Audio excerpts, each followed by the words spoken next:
सवाल है कि नवरात्रि क्या है, नवदा भक्ति क्या है, और क्या बोले, नवा पाठ क्या है, नौ दुर्गा क्या है, रामनवमी क्या है, सब में नौ नौ लगा हुआ। समझिए इस बात। भारतवर्ष का अंक विज्ञान 1 2 3 4 5, भारतवर्ष का अंक विज्ञान दुनिया में सबसे धनी है, यहीं से निकला है। और ये अंक विज्ञान जो चला ना वो आध्यात्मिक है, और इसीलिए आप कौखों का जो लिखते हैं उसको क्या बोलते हैं, अक्षर।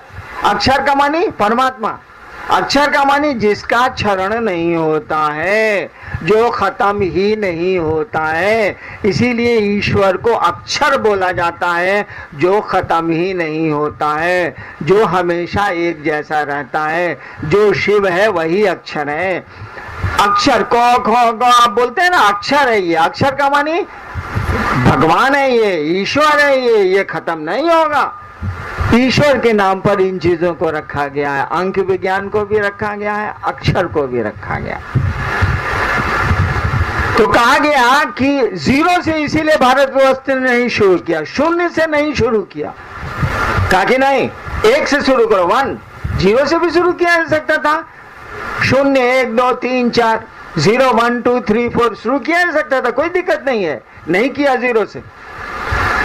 भारत का अंक विज्ञान चला 1, एक, यानी एक परमात्मा, एक ईश्वर, एक से चला। ठीक उसी तरह से अंक भी उसी पर चले हैं। जैसे एक परमात्मा, एक शिव। परमात्मा को शिव बोलते हैं, शिव को परमात्मा भारतवर्ष की आध्यात्मिक धारा में बोला जाता है। एक शिव। कहा गया उस शिव ने इच्छा की और 5 तत्वों का सृजन हुआ।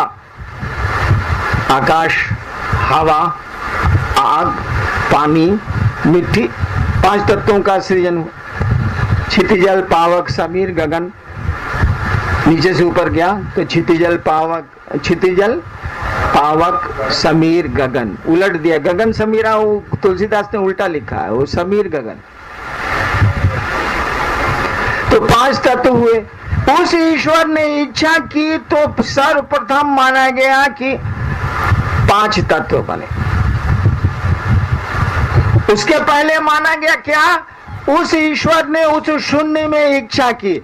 जैसे भी कोई शून्य में इच्छा करेगा तो तरंग पैदा होगी।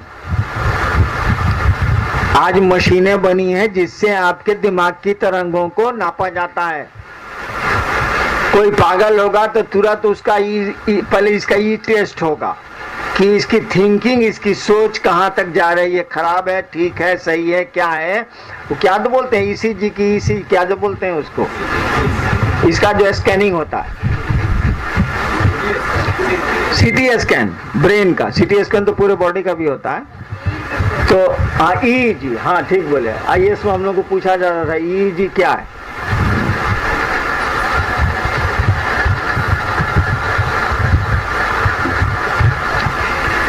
तो उस ईश्वर ने जैसे उस शून्य था, पूरा शून्य है, कहीं कोई तरंग नहीं है, कहीं कोई हलचल नहीं है, महाशून्य कहा गया, महाशून्य। उसमें उसने इच्छा की, सृष्टि की, जिसको सृष्टा बोलते हैं, सृष्टि की इच्छा बोलते हैं। उसने जैसे इच्छा की तो एक तरंग पैदा होगी। ये भैया आप चुपचाप बैठे हैं, कुछ सोचिएगा तो दिमाग में एक तरंग नहीं पैदा होगी। मशीन आजकल नाप रही है उसको। कहा गया कि उसने कुछ सोचा तो कोई तरंग पैदा हुई।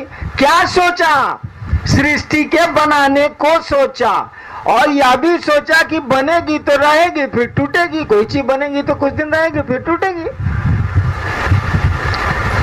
यानी तीनों चीज को एक साथ सोचा होगा उसने। सृष्टि की इच्छा की तो उत्पत्ति, स्थिति, लय तीनों के बारे में सोचा होगा उसने। जैसे सोचा तीनों की तरंगे आसमान में पैदा हुई, शून्य में पैदा हुई।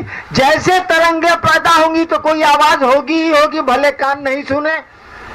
अरे भाई मशीनवा सुनता है कि नहीं सुनता है आज का?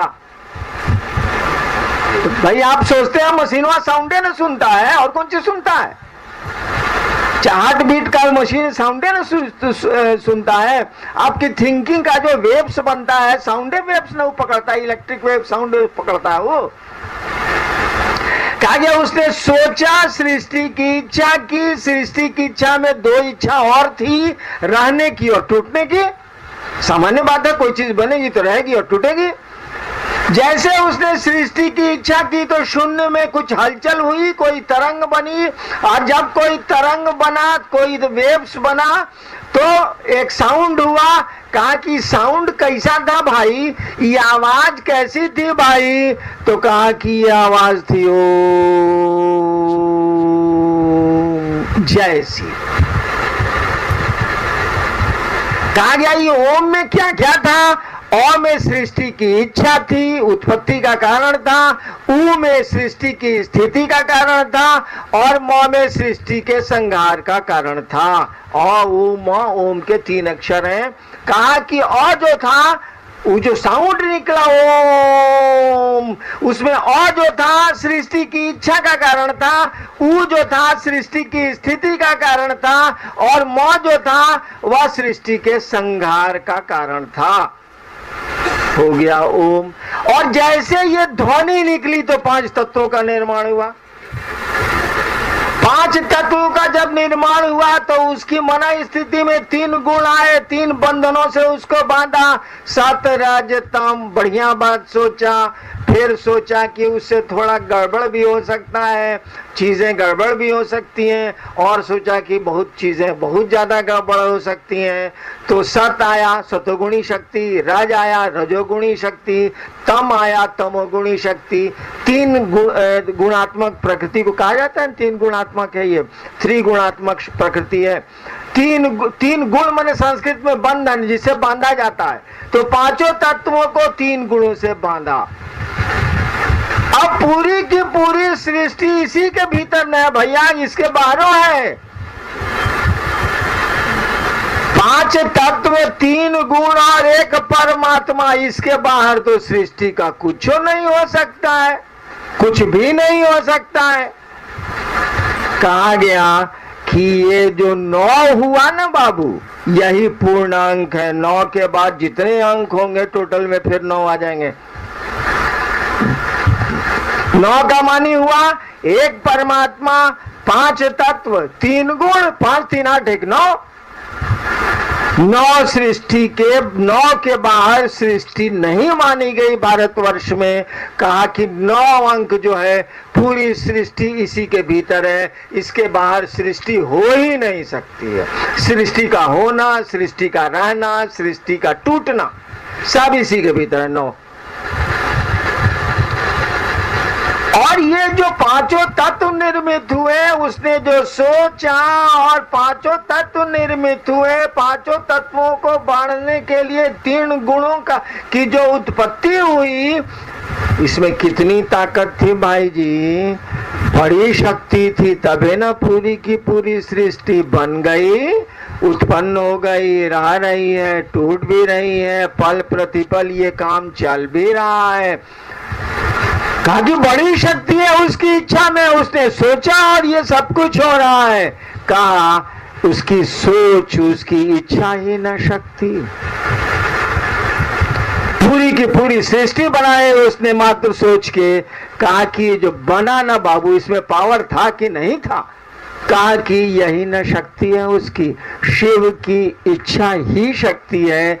भारतवर्ष का तंत्र इसी बात को कहता है, शिव की इच्छा ही शक्ति है। यानी उसने सोचा है, उसमें शक्ति है। और कैसी शक्ति है? कहा कि एक बात बताते हैं, मिट्टी जो सबसे नीचे है, 5 तत्वों में सबसे नीचे का तत्व है मिट्टी, क्षिति तत्व। कहा कि मिट्टी जो सबसे नीचे है, उसके भीतर कितनी ताकत है? उस ईश्वर की इच्छा कितनी ताकत रखती है मिट्टी में? कहा कोटि सौदामिनी भाषाम। मिट्टी में कितनी ताकत है? कोटि सौदामिनी भाषाम। सौदामिनी संस्कृत में बोलते हैं आसमान की बिजली को। आसमान में जो बिजली चमकती है उसको संस्कृत में बोलते हैं सौदामिनी। कोटि सौदामिनी भाषाम, एक आसमान की बिजली चमकती है तो क्या कहर ढाती है? कहा कि करोड़ों बिजलियों की चमक है मिट्टी में।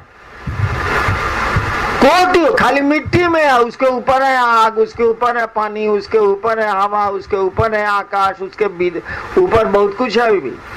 कहा कि मिट्टी में कितना पावर है, तो कोटि सौदामिनी भाषाम, करोड़ों आसमान की बिजलियों की चमक है, मिट्टी में है नहीं।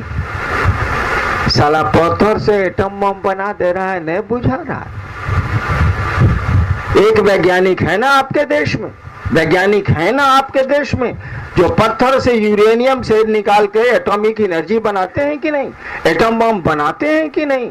आपके देश में ऐसे भी वैज्ञानिक हैं जो पत्थरों से शिव को निकालते हैं, पत्थरों से भगवती को निकालते हैं, पत्थरों से हनुमान को निकालते हैं, पत्थरों से राम और कृष्ण को निकालते हैं। एक वैज्ञानिक आपके यहाँ है जो पत्थरों से एटम बम बनाता है, एटॉमिक ऊर्जा निकालता है। ऐसे लोग धरती पर हैं। भारतवर्ष में तो जरूर हैं जिन्होंने पत्थरों से शिव को निकाला, पत्थरों से भगवती को निकाला। कामरूप कामाख्या में कौन चाहिए, इतना बड़ा पिंडी है ना, और कौन चाहिए।